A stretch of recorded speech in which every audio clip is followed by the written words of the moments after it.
Atin pong talakayin ang katanungan po ni Alexis Alonso. Madalas pong sumakit yung right side ng ulo ko malapit sa bata. Simula pa nung 2024 up to now po, saka sumasakit po yung mata ko sa liwanag saka sa araw. Ano po kaya ang posibleng dahilan ng pananakit ng ulo ko at mata ko sa isang gilid? Atin pong talakayin yan para madami ang yung kaalaman sa natural medicine. Pwede kayong mag-subscribe sa aking YouTube channel, Rose Alfonso.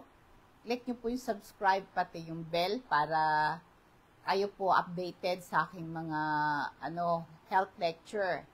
Ganon din po sa aking official Facebook page, Patnubay sa Kalusugan.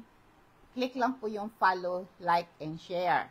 Ayan, at talakay na po natin ngayon ang posibleng dahilan ng pananakit ng ulo at mata sa isang gilid. Lalo na po pagka sa liwanag, no? Importante na una, siyempre magpa-check up ka sa doktor para sa tamang diagnosis at paggagamot. Yan ang aking payo sa inyo. Ang ibibigay ko lang sa inyo ay mga general information, no? Kaya ngayon po, ito pong ating tatalakayin ngayon ay yung mga posibleng dahilan ng iyong nararamdaman. Maring ito'y isang migraine. Ito po isang pinakakaraniwang sanhi ng pananakit ng ulo, may kasamang pagkasensitibo sa liwanag at tunog. O kaya meron kang tension headache, maring sanhi ng stress o pag-igting ng mga kalamnan sa leeg at ulo. O maaring meron kang sinusitis, yung pamamaga ng sinus cavity, maaring magdulot ito ng pananakit sa paligid ng mata at noo. O kaya tinatawag nating cluster headache, isang uri ng sakit ng ulo, karaniwang naapektuhan ng isang bahagi lamang ng ulo at may kasamang sintomas tulad ng high blood at pagkairita ng mata. O kaya yung pagkapagod ng mata, yung eye strain, yung matagal na paggamit ng computer o pagbabasa ng matagal, nagdudulot ito ng pananakit ng ulo at mga mata. O kaya meron kang dental problem. Ang mga problema sa ngipin, lalo na sa panga, ay maaaring magdulot ito ng pananakit na kumakalat sa ulo. Ang pagpapahinga ay isa sa mga pinakamahalagang bagay na maaari mong gawin habang naghihintay ka sa consultation sa doktor, lalo na kung nakakaranas ka ng pananakit ng ulo. Itong mga ilang bagay na pwede mong gawin. Mag-take ka ng vitamin C at Super B complex. Ito po ay tumutulong palakasin ng iyong immune system, labanan sa iba't ibang uri ng karamdaman. Protektado ka sa mga free radical. Tumutulong ito para magkaroon ka ng production ng collagen. Ito ay isang uri ng protina para sa kalusugan ng iyong balat, ng iyong buto, at ng ating yung ating mga daluyan ng dugo. At kasama po ng Super B complex, lalo na kung under stress ka, over-fatigue ka, ay kailangan mo ng lakas para suportahan ng iyong mental health. Tumutulong din ito ang vitamin C Super B complex sa production ng red blood cells para magdala ng oxygen sa buong katawan. Kaya malaking tulong po itong supplement na ito. Ito po ay parehong water-soluble vitamins. Pwede mo silang sabay inumin 30 minutes bago ka mag-almusal. Wala pang laman ang tiyan. Pagka masakit ang ulo mo, mag-apply ka ng malamig na compress. Maaari kang maglagay ng malamig na compress sa iyong noo o sa bahagi ng iyong ulo na masakit. Makakatulong ito para mabawasan ng sakit. Ang paglalagay ng malamig na tuwalya, isang epektibong paraan para mabawasan ng pamamaga at sakit dulot ng pananakit ng ulo. Bakit effective ang malamig na compress, yung malamig na tuwalya? Ang lamig kasi nakakatulong para kumipot yung mga daluyan ng dugo. Nagbibigay ito ng yung bang pagkabawas ng sakit at nakakalis ng pamamaga. Kailan dapat iwasan ng malamig na compress? Ito po hindi advisable pagka meron kayong condition na sensitive sa lamig. Pag sensitive ka sa lamig, huwag mong gagawin yon. Pwede mong gawin yung combination ng hot and cold. Maaaring palit-palitan na mainit, tapos malamig. Lagyan mo siya ng 3 minutes na mainit, hot towel, tapos 1 minute na cold compress. Makakatulong ito para ma-relax yung kalamnan kasi yung lamig nakakaalis ng pamamaga, yung init nakaka-relax ng muscle, nakakalis ng pain, no? Kaya makakatulong po yan sa pag-alis ng pananakit ng ulo. Pwede rin gumamit ka ng mga aromatherapy. Yung essential oil, yung nakakaginhawang amoy, katulad po ng ating crystal oil, ipahid mo sa noo mo, sa sentido mo, amuyin mo, ipahid mo sa batok mo, ihaplas mo. Yung aroma nun, yung amoy nun, i-apply mo, at meron siyang malamig na epekto sa balat, nakakatulong yon pang-alis ng sakit ng ulo. Malaking tulong po na magagawa sa inyo yon. Ano ho? Kaya ngayon, pagka meron kang, masakit nga yung ulo mo, pwedeng ka mag-apply ng cold compress sa noo, maaring hayaan mo ng 15 to 20 minutes. After that, gawin mo to several times a day, pero yung application 15 to 20 minutes, ulit-ulitin mo yon kada ikalawa o kaitlong oras kung kinakailangan. Pagkatapos, haplasan mo ng ating crystal oil, no? Malaking tulong po na magagawa yon sa iyong sakit ng ulo. Basang tela lang at nilugbog mo sa malamig na tubig, tapos ito ay yung piniga at ulit-ulitin mong gawin yon, no? Mag-take ka rin ng lecithin. Ito po ay benepisyo para sa ating utak. Nakakabuti yan sa ating memorya. Ito po'y maganda sa ating pangunawa at saka patalas na pag-iisip. Ang lecithin nakakatulong para maiwasan yung Parkinson disease at saka dementia. No? Malaking tulong yan. At saka pala sa paglalagay mo ng cold compress, huwag kang matutulog habang meron kang cold compress. Maring ito ay masyado kang malamigan, no?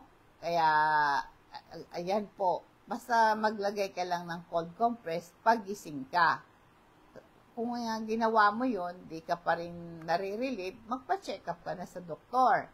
Tsaka uminom ka ng maraming tubig. Kasi pag kulang ka sa tubig, yung dehydration, pwedeng sanhin ng pananakit ng ulo yon. Siguraduhin mo, meron kang sapat na tubig na iinom. Kung gano'ng kadami ng tubig na inumin mo, ay ito'y depende sa payo ng doktor.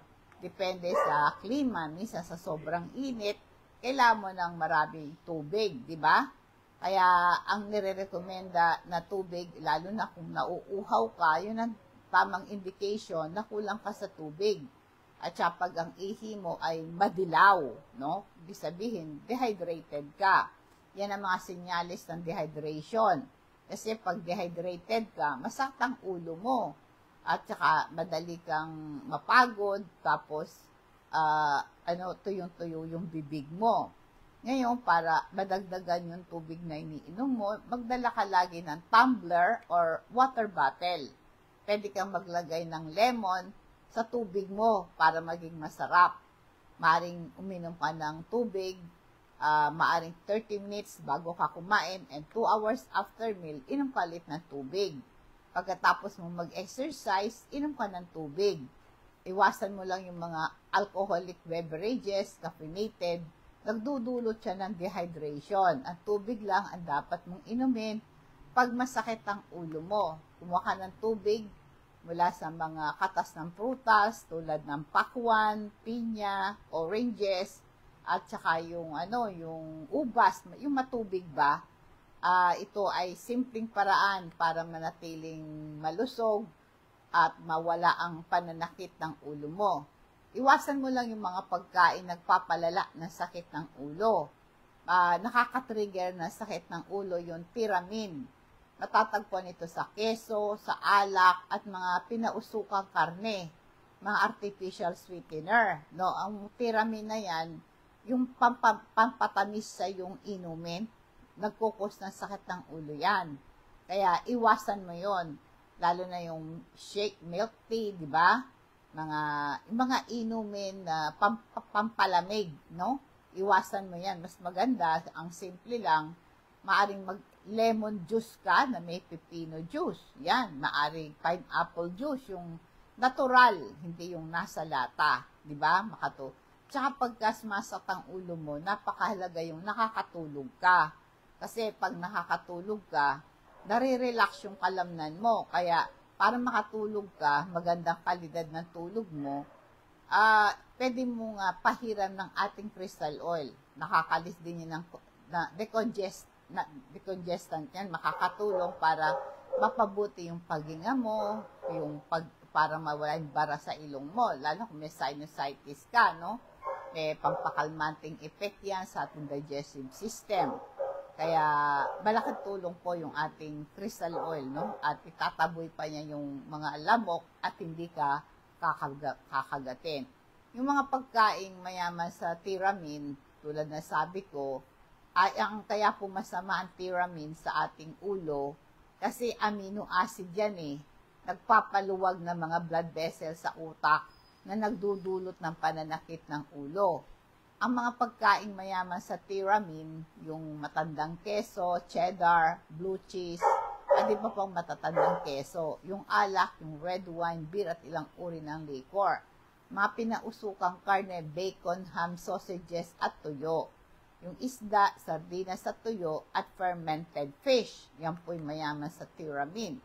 Yung mga fermented beans tulad ng miso, iwasan mo yan. Mga prutas na pwede mong kainin ay mga saging at lahat ng citrus fruits. Mga artificial sweetener, iwasan mo. At yan po ay kung nakakaranas ka ng sakit ng ulo, iwasan mo artificial sweetener. Ang artificial na sweetener, yung mga sucralose, mga saccharin, aspartame, no? Iba pang mga pagkain maaring nakaka-trigger ng sakit ng ulo ay yung mataas sa sodium. Kaya mga chippy, maaring nagpapalawak ng blood, nagdudulot ng pananakit ng ulo yan.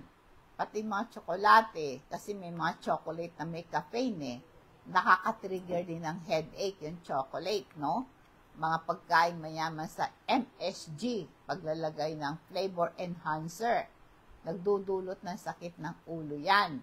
Kaya alam niyo po ba yung ating activated charcoal, ito po isang itim na pulbos na nakukuha yan sa kahoy, sa baon ng niyog.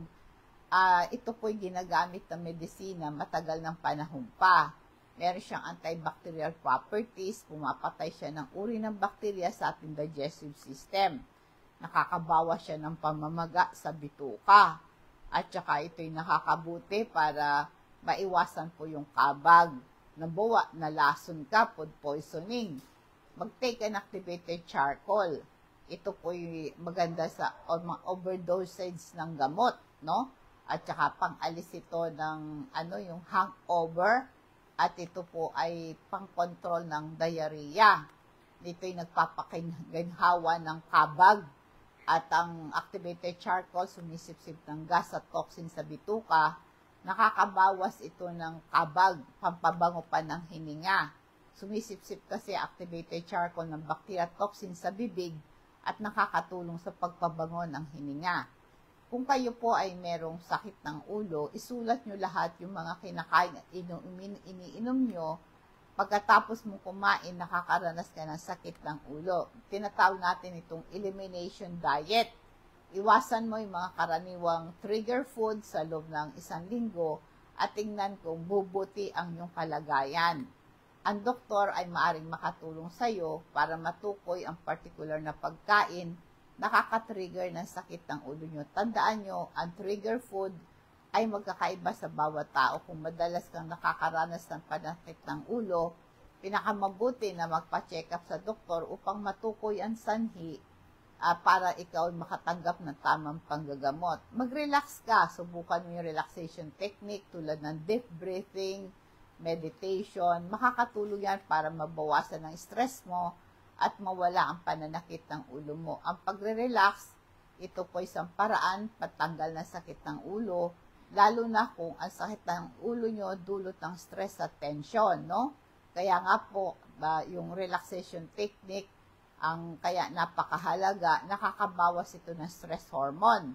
Yung stress kasi, nagpapalabas ito ng hormone, nagpapalala ng sakit ng ulo mo. Ang relaxation technique, tulad po ng breathing exercise, tapos yung meditation, at saka yung lumabas ka sa nature, mamasyal ka, tumingin ka sa magagandang bagay, maaaring sa tabi ng dagat, langhapin mo yung sariwang hangin, ay tumutulong ito para bumaba yung stress hormone sa dugo mo. At saka pag relax ka, nagpapabuto ito ng blood flow. Alam mo yung pag-awit, no? Kumanta ka, no? Kumanta ka, o kaya mag-memorize ka ng mga comforting words, mga verses sa Bible. Napapabuti po at nare-relax po ang gumaganda ang circulation ng dugo sa ulo mo. Makakatulong para maalis yung tension. Bababa pa yung BP mo. Kasi marami po kasing headache. Ang isa pong sala rin dyan, yung high blood nakaka-trigger ng sakit ng ulo yan. Kaya yung relaxation, makakatulong para bumaba ang presyon ng dugo mo. Kaya yung deep breathing, mabawasan ng stress, huminga ka ng malalim at dahan-dahan mo ito na ilabas ito. Iwasan nyo din po yung malakas na ingay at maliwanag na ilaw. Kung sensitive ka sa liwanag at ingay, subukan mong manatili sa isang tahimik at madilim na lugar. Alam mo yung ating pong calcium, magnesium, dalawang mahalagang mineral yan, hindi lang ito para sa ating mga buto at ngipin, ito rin po'y maganda sa regulasyon ng presyon ng dugo at sa ating mga nerbiyos. Ang calcium at magnesium po ito, tumutulong sa normal contraction ng mga muscle. Mahalaga din po ito para ma-regulate yung nerve impulses natin. At yung calcium, magnesium po ay tumutulong po ito para ma-relax yung ating kalamnan, para mawala ang sakit ng ating ulo. Kaya ito rin po tumutulong sa production ng energy. At tumutulong din ito ma-regulate yung pattern ng tulog. Kaya masakit ang ulo mo kasi nga hindi ka nakakatulog. Nakakatulong po yung calcium, magnesium doon, no? Kaya inulit ko para maiwasan ang pananakit ng ulo, iwasan ng maiingay na lugar, no? At saka kailangan po kapag kasi yung ingay nagpapatas ng stress yan, natitrigger yung pananakit ng ulo mo. Kaya gawin mo, maghanap ka ng tahimik at madalim na lugar. Kung nagsisimula na sumakit ang ulo mo, pumunta ka sa isang tahimik at madilim na silid. Gumamit ka ng eye mask, isang maaring makatulong ma-block ang liwanag. Kung ingay, magsuot ka ng earplug, makatulong ma-block yung ingay. Ayusin mo yung kapaligiran.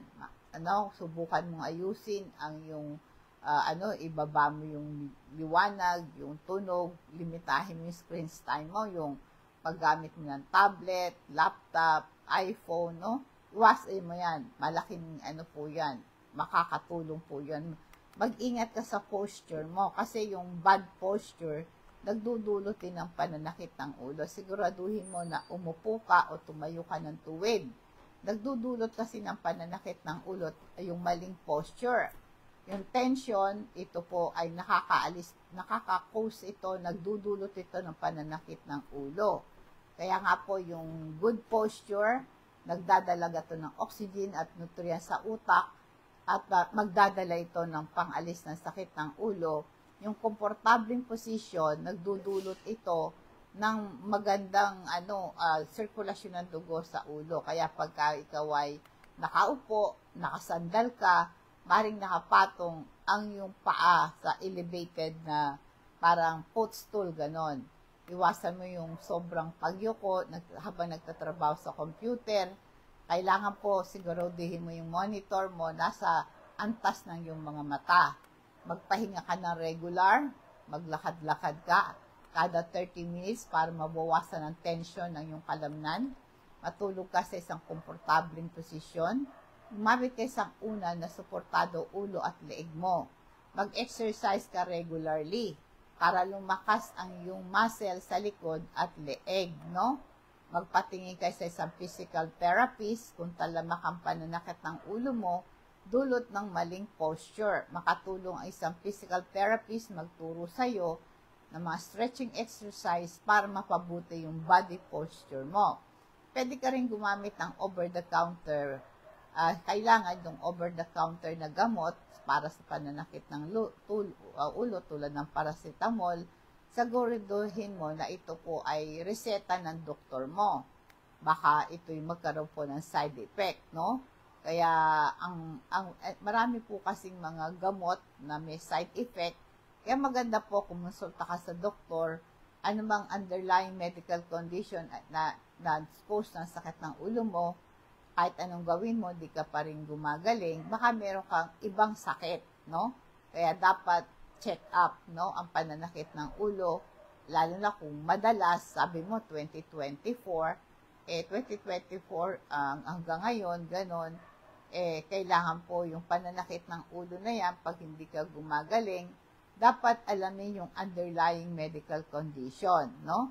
Malaking tulong po yan para mapabuti ang kalagayan mo. Kaya yung para makatanggap ka ng tamang panggagamot. Alam mo yung ating omega-3 fatty acid, ito po ay hindi nagagawa ng katawan. Ito'y nakukuha sa pamagitan ng ating supplement at kinakain. Maganda po ang omega-3 sa kalusugan ng puso, nagpapababa ng cholesterol, triglycerides, nagpapabawa sa panganib sa sakit sa puso, yung maiwasan ng lapot ng dugo, at maiwasan po yung heart attack sa stroke, at nababawasan ng pamamaga sa katawan. Nagpapalakas din ito ng malusog na mata. Ipaalam po sa akin ang yung pangalan, address, kasama po yung barangay, pati CP number ninyo, kung gusto nyo magpa-deliver na ating health products. Meron pong mga riders na magdi-deliver sa inyong bahay, cash on delivery. I-charge lang po sa inyo ang shipping fee. Dadako po tayo sa ating food for thoughts bilang pagwawakas. Ang pananampalataya sa Hebreo 11:1 ay pagtitiwala na mangyayari ang ating mga inaasahan at katiyakan tungkol sa mga bagay na hindi nakikita.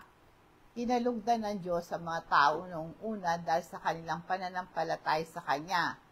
Ang assurance po ng bagay, no, ang pananampalataya ay ito isang pagtitiwala at kumpiyansa sa mga bagay na inaasam natin, kahit di pa natin nakita o naranasan.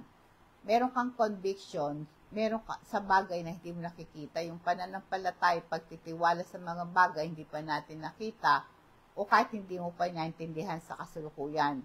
Kaya po, ang sa totoo, sa madaling salita, ang pagtitiwala, ang pananampalataya sa Diyos, ay sabi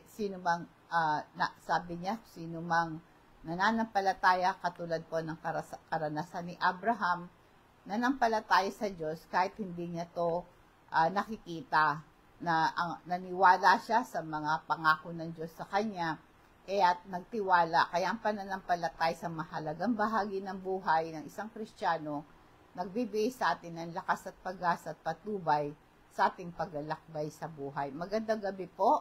Nawa po ang pagpapala patnubay ng Diyos ang sumatin, and God bless us all.